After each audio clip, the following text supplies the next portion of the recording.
Wato ƙayataccen fassarar fim ɗin Algaita mai suna Ɗan Manya 2 na bincike ya riga ya shigo tashar mu na yanar gizo. Ga mai buƙatar wannan fim ɗin zai iya shiga tashar mu na yanar gizo a arewamedium.com.ng domin samun shi.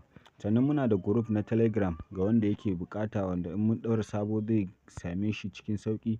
Link ɗin wannan Telegram ɗin yana ƙasan comments, yana ƙasan description ɗin wannan bidiyo. Okay? Da duk ma wani fim ɗin da mutum yake buƙata zai iya zuwa ya same shi a nan, yana danna kan shi zai shiga ga ƙasa nan wajen downloading ko gurin kalla.